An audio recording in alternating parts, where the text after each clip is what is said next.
Meanwhile, President Trump will speak at the joint session of Congress tomorrow. I sat down exclusively this weekend with Treasury Secretary Steven Mnuchin in President Andrew Johnson's 1865 office. That's where we did the interview, to talk about the administration's priorities now.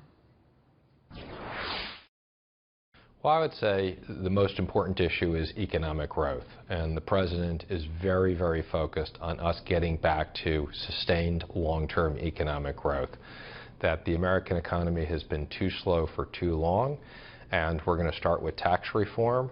We're focused on regulatory relief, and we're focused on just a whole lot of changes to make the middle class tax cuts and to make business competitive. Will the president be touching on that? He will be touching on tax reform as part of the speech.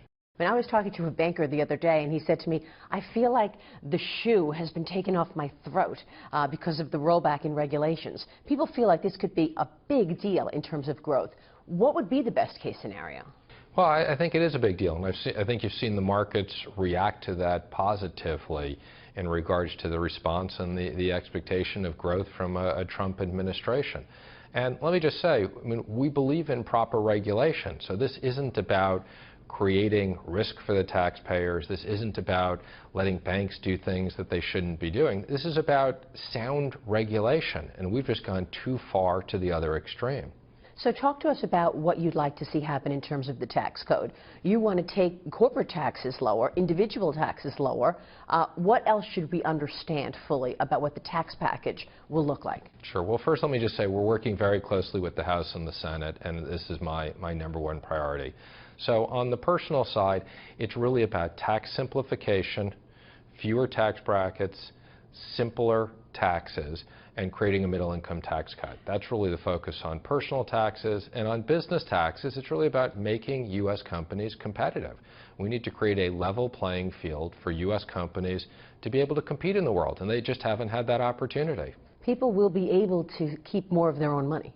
Not only will they be able to keep more of their own money, but we expect that companies will bring back trillions of dollars that are sitting offshore and redeploy those in the United States. Let me ask you about the idea of a border adjustment tax, because that seems to be the big issue and debate right now. It feels like the president is warming now to a tax at the border. So let me just say this is something we are studying very carefully. There are certain aspects that the president likes about the concept of a border adjusted tax. There are certain aspects that he's very concerned about. So we're looking at these things. We're looking very closely with the House. We're working very closely with the Senate. And you're going to see a combined plan that takes the best of all of this when we bring it forward. Right, because people will say, look, how can you cut taxes on everyone when we're faced with $20 trillion in debt? And we know that that debt doubled under President Obama in the last 8 years. But how do you pay for something like that? So is that the reason that you're looking at raising revenue while also cutting taxes? Yeah, absolutely. And we fundamentally believe in dynamic scoring. And what dynamic scoring is that you assume that there will be changes in behavior as a result of changes in the tax code. So in a simple example would this be is if we make business taxes more competitive, people will do more business here and will get more revenues. So although there may be an absolute lower rate, that doesn't necessarily mean it's a corresponding drop in revenues. So you're looking at a lot of options, and I know that the president has been talking to some manufacturing CEOs this week about the idea of a retaliatory tax.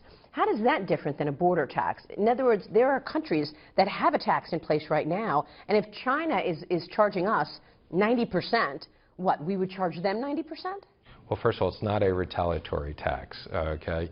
It is an idea that he's looking at calling a reciprocal tax, which is basically saying we want to create a level playing field so that other countries treat us the way we're treating them. Do you worry about retaliation? I mean, if we have something that looks like a border tax, are we going to get into a trade war? Are we going to get into a tax war with other countries that say, yeah, you're going to do that, then I will retaliate? How worried are you about that? Well, we're not going to get into trade wars, but what we are going to do is the president believes in free trade, but he believes in fair trade.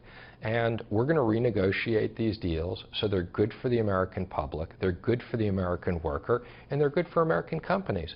One auto CEO said to me, the components in a vehicle go back and forth on the border 7 times because maybe the seat is made in Mexico and something else is made in the U.S. It's got to keep crossing the border. How do you track that and figure out what the right tax is?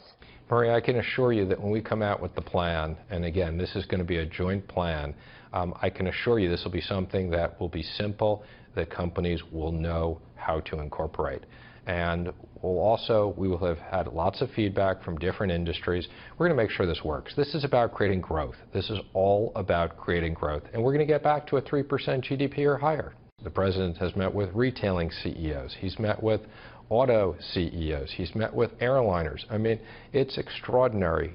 This administration wants to reach out to business, big business, small business. We want to get feedback. This isn't about creating an experiment. This is about getting feedback and figuring out how we grow the economy. One of the CEOs last week that I was talking with said to me, I can't believe this. I can't believe that they're taking my call and they're actually listening to me in terms of how I see things, which is very powerful because you're getting their trust right off the bat. It's true. And as an example with the manufacturing CEOs, this wasn't just about picture taking.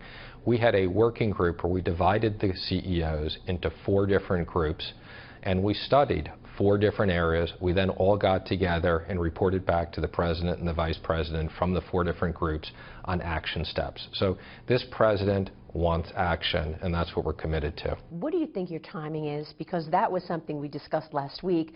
The markets had this sense that tax reform was going to be a big number one priority, and then now we see that Obamacare repealing and replace is really the number one priority, followed by tax reform. What's a realistic plan? You said to me last week you'd like to get something out by August, but the real impact wouldn't be felt until 2018. They're both really, really big priorities, and they both have very important impacts on the economy.